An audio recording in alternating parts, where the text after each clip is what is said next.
আমরা খুবই আনন্দ নিয়ে অনেক মজা করে কাজটি শেষ করেছি। খুব ভালো লেগেছে, ভালো সময় কেটেছে।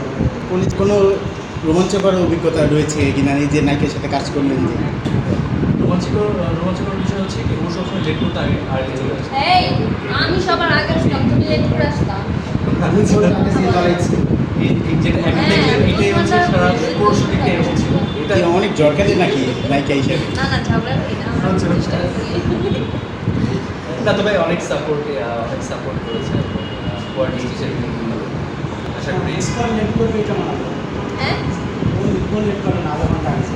আধ ঘন্টা না, 2 ঘন্টা আগে গিয়েছিলাম, তাই না? হ্যাঁ 2 ঘন্টা আগে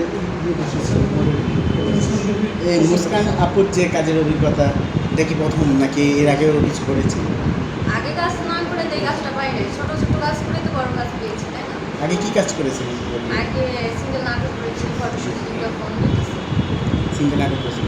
আপনার এই যে নায়িকা হওয়ার স্বপ্নটা কীভাবে শুরু হলো? এটা কি ছোট থেকে তো পিছিয়ে থেকে তো ভাবতাম, মুভি দেখে তাকিয়ে থাকতাম, আমি যদি পারতাম টিভির মধ্যে ঢুকতে আমি অভিনয় করতাম, ওর নায়িকা হবো, আমি এরকম এরকম ডান্স করবো।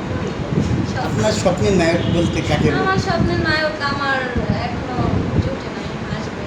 কেন, এই যে আমাদের পাশে এই যে আপনার স্বপ্নের নায়ক রয়েছে, ও তো এক প্রেজেন্ট নায়ক। প্রেজেন্ট নায়ক, স্বপ্নের না?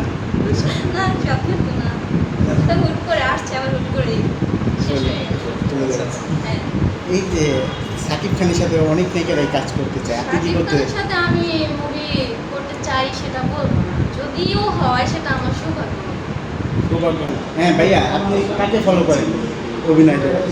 আমি অভিনয় জগতে কাকে ফলো করি বলতে আমি গল্পকে ফলো করি এবং আমার অ্যাক্টিংয়ের যে জায়গাটা যে আমি যদি কাউকে ফলো করি, আমি রাস্তাঘাটে যে মানুষগুলো দেখি, লাইক হচ্ছে রিক্সাওয়ালা রিক্সা চালাচ্ছেন, আমি নোট করি এই রিক্সাওয়ালা কীভাবে কথা বলছেন, তার বসার স্টাইলটা কেমন, তার হেয়ার স্টাইলটা কেমন থাকে, তার ড্রেস কোডটা কেমন থাকে, আমি এইটাকে নোট করি এবং এটাকে আমি যখন এই ধরনের কোনো চরিত্র পাই তখন সেটাকে আমি ওটাকে ক্যারেক্টারাইজেশন করি। অ্যাজ লাইক আমি যে অন্ধকার আলো মুভিটা করেছি, এখানে আমার শ্বশুর থাকেন হচ্ছে একটা পত্রিকার সম্পাদক, সাংবাদিকের জায়গা, ওইখানে আমি নিজেকে প্রেজেন্ট করেছি আপনাদেরকে দেখি, যে আপনাদের কাছ থেকে আমি তো সাংবাদিক ছিলাম না, আমি আপনাদের চরিত্র, আপনাদের হাঁটা চলা, একটা সম্পাদক কীভাবে কথা বলেন, এটাকে নোট করে দিয়ে হচ্ছে আমি ওইটাকে প্লে করেছি। আর এটাই হচ্ছে আমার অ্যাক্টিংয়ের। থ্যাংক ইউ ভাই। দর্শকের উদ্দেশ্যে শেষ কি বার্তা? দর্শকের উদ্দেশ্যে শেষ বার্তাটা হচ্ছে এটাই যে আমরা নতুন এসেছি, আপনারা ইতিপূর্বে আমাদের ইন্ডাস্ট্রিতে অনেক শিল্পীকে, অনেক অভিনেতা অভিনেত্রীকে বাঁচিয়ে রেখেছেন, আপনাদের ভালোবাসায় তারা সিদ্ধ হয়েছে। আমি চাইবো আপনাদের ভালোবাসায় আমরাও একটু জ্বলে উঠতে, অন্ধকার থেকে একটু আলোর মুখ দেখতে। আমার মতো আলো পাইলেই আলোকিত হওয়া, তাই না?